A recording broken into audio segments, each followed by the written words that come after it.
Hello folks and welcome to one of the first ever videos on the FanDabby Deep Dive. Thanks for tuning in. So in this video I want to briefly talk about why I've made this second channel and what sort of content you'll be expected to see here. And then I want to introduce you to two recurring themes, two methods that I've mentioned in some of my FanDabby Dozy videos but are really consistent throughout all my teachings throughout Resilient Root Survival School. And really, they're two ultimately survival methods that I feel that each of us in the human race have to start to do if we are going to navigate and survive this boom in AI and virtual reality. And that is, we have to understand ourselves better and deeper than any algorithm or machine ever could. And secondly, keep one foot in the dirt. As a recurring theme in my teaching, we have to always keep a part of our senses in the physical reality. Now, I'll talk more about that later in the video.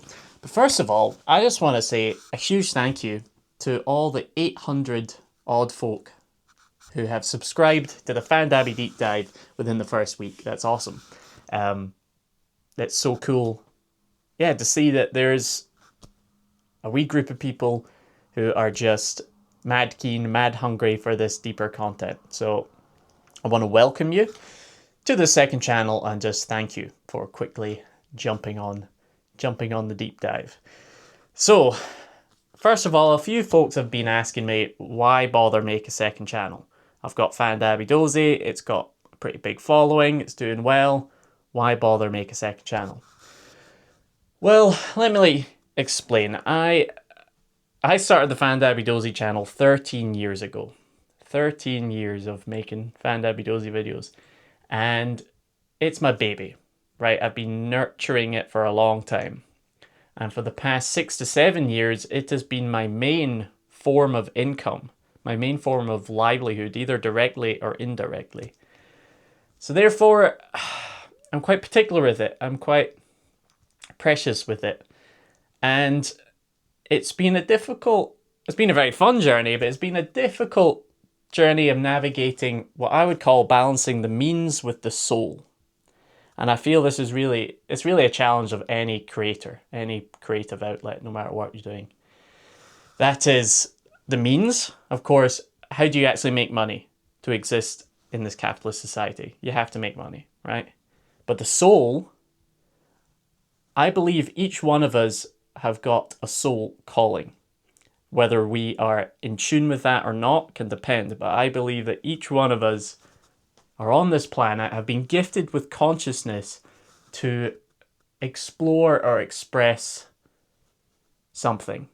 Whether that's music, teaching, engineering, gardening, I don't know, whatever your calling is. I believe that your soul, everyone has a soul calling. For me, I have been obsessed with the outdoors, with wilderness, but really obsessed with teaching and finding ways of expressing teachings and exploring deep topics. I've been obsessed with it. When I sit and meditate and try to switch off my mind, there's a teaching voice. There's always this voice that wants to dive into something and then express it. Not necessarily in a way of I know everything, but in a way of expressing like, hey, isn't this interesting? Let's look at this further. That's like the constant stream of my mind. I'm also very creative. There's lots of things I want to dive into. So for many years, I've been trying to balance this means with the soul on the FanDabby Dozy channel.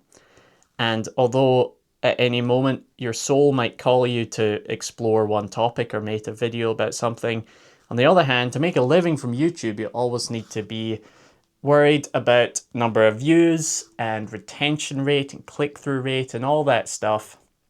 Also being approachable to sponsors or being sponsored or dealing with sponsors. I also have got so many things that I want to share. There's so many things, so many topics I think are essential for us to explore if humans are going to stay sane in the coming years, that I wanted to create a second channel that I could just shoot out the ideas you know, very informally, with minimal editing, but I just put them out there because that's what my soul is telling me to do. So that's why I've made a second channel. Now let me explore two recurring themes, two survival methods that are consistent throughout my teaching that I feel the human race must employ if we are going to survive and stay sane in the world of artificial intelligence and virtual reality. So 1, we have to understand ourselves better than any algorithm or machine ever could. Now let me explain. We all exist in the attention economy. We all exist on the internet. The only reason why the internet is free is because it's harvesting our data. It's learning about us, okay? Now, like anything, there's pros and cons. And let me be clear that I'm not against technological advancement. Although I dress up as a Highlander and talk about history, I'm not trying to say that we should go back to living in the 17th century. But we always need to balance. There always needs to be this push-pull in the evolution of technology. So over the years of humans using the internet, the algorithms have been learning a lot about us. They learn about what we like, what we don't like, what our political views are, what trigger us, when we even might be feeling lonely. You know, it's actually quite amazing how much you can learn about people through their internet habits. And now in the world of artificial intelligence and virtual reality, and you know, artificially created video is getting more and more realistic, and people are spending so much of their lives, and really some people from as soon as they're born, they have a screen in front of them and they're playing computer games. I'm just terrified. I'm really scared that people get more convinced about that virtual reality than the actual physical reality. The actual reality of the woods, of nature, of where we've come from, of the air that we're breathing right now. Now, there is a big part of me that just wants to escape to the woods forever and actually not use social media at all. Despite how I make my living, it's a love-hate relationship. Okay, there's a big part of me that just wants to go completely offline. But it is what it is. We now actually can't really live in society without using technology and being part of this. So therefore, I feel like the only way we can really combat it on a really tangible, actionable level is making sure that we still really understand ourselves. Now, what do I mean by that, understand ourselves? Well, I mean on a multiple level. And this is why I created a learning map called the Tree of Needs, which is a recurring theme on Resilient Roots, but I will be talking a lot about it here on FanDive Deep Dive. Now, the Tree of Needs is based off Maslow's hierarchy of needs, and I created the Tree of Needs learning map so that we can easily visualize and ultimately analyze our basic human needs and experience them on a visceral level. Now, I'll talk more about the Tree of Needs map in future videos, and there's more on the Resilient Root Survival School. But it's a map of understanding ourselves, and I mean understand ourselves as deeply as possible. There's a saying by the Swiss psychologist Carl Jung, "Until you make the unconscious conscious, it will direct your life and you shall call it fate." And that's a really deep quote. But now I worry that algorithms are going to learn our unconscious better than us, and it will direct our fate rather than ourselves.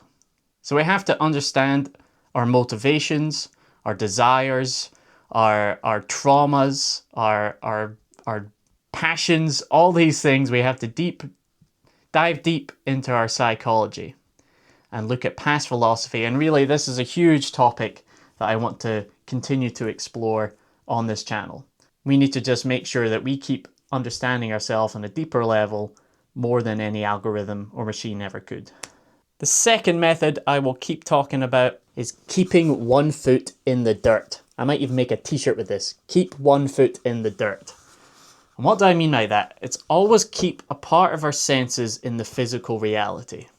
Okay, this online world, this virtual reality that we are constantly being fed, it yet can't feel the rain on our skin, it doesn't really know what it feels to be lonely or to be loved. And for us to stay grounded in a super distracted and crazy world, it's about, for me, it's about coming right back to the dirt. It's coming right back to camping in the woods, right? That's why I love Wilderness Living Skills so much. It's simplifying life right down to its absolute basics. It's coming back to those basic skills that have always kept humans alive. Now, keeping one foot in the dirt doesn't need to be extreme. All it is, for me, is leaning slightly into discomfort in a physical way. Okay, you can also explore emotions and stuff like that. That's kind of higher up the tree of needs, but it starts with exploring discomfort in a physical way. Now, optimal learning theory says 15% outside our comfort zone is that optimal bit in which we experience flow and high engagement in any activity. So, that could be just having a cold shower. It could be going out and for a walk in the rain. It could be just going out for a walk. It could be literally taking off your shoes and getting your feet dirty, if that's kind of uncomfortable to you. It's something that just grounds you into the physical reality of what's going on. You could describe it as leaning slightly towards pain. And this is important when we talk about dopamine and our motivational systems, right? We are completely overwhelmed by highly stimulating, highly addictive content and substances. It keeps throwing our motivational system into whack. And really, a good way of resetting it is every day doing something a little bit uncomfortable. And again, this is why I love Wilderness Living Skills. This is something about even just go out camping for a day. You will come home a little bit wet, cold, and tired. And it just, everything feels better afterwards, at least for me. Every time I feel like my mental health isn't great, I just need to go out for the woods. Especially if you go out for a night and don't bring any food and just try eat what you can from the wild. You'll feel hungry in a day, and coming home and seeing what you got in the fridge, my goodness, does it make you appreciate the little things. Now you might think that's just, being a bit uncomfortable, Tom. What's so enlightening about that? But if we analyze, if we view all that in a mindful way, then it could be a very powerful tool. When you truly feel the sensations of hunger, where do you feel that in the body? When you truly feel the sensations of thirst, of sleep deprival, all those things, and you're just mindful of how that makes you feel, that's where you start. Then you move up into, anxiety. When you're feeling insecure, lack of security, where do you feel that? And then you start to realize that actually really intangible problems are triggering that. What about belonging? When you're feeling lonely, where do you feel that in your body? Like a physical sensation. In the same way that you would feel hunger or you would feel rain on your skin, where do you feel loneliness? Where do you feel a lack of self-esteem? Now, if these topics seem a bit strange, don't worry. I'm hoping to build it up from the foundations up. But the point is that I worry that artificial intelligence will start to figure out those triggers and know that you're feeling those ways before you know that you're feeling that. And it will start to feed us certain content or certain persuasive content at anyone's bidding. And once again, I'm not against technological advancement. All I'm saying is that for us to navigate this skillfully and to make sure that we steer technology in a wholesome way and a way that benefits all of us, it starts with us right now and what we are actually experiencing in the physical world. So therefore, that's why we have to keep one foot in the dirt. So I hope you enjoyed this ramble, folks. This is a bit of a taster of what I want to keep sharing here on the deep dive. Subscribe if you haven't already. If you're already super excited to get sunk into actionable lessons, there's a link to my online school below. And big thank you to all the patrons. I want to keep this channel free from sponsors. For the Fan Dabby Dozy, I might accept sponsors in the future so it can balance the means and help fund the things like this. But here, I want to keep that free from distractions. So thank you to all the patrons who make this possible. Much love, folks. And remember, understand yourself and keep one foot in the dirt.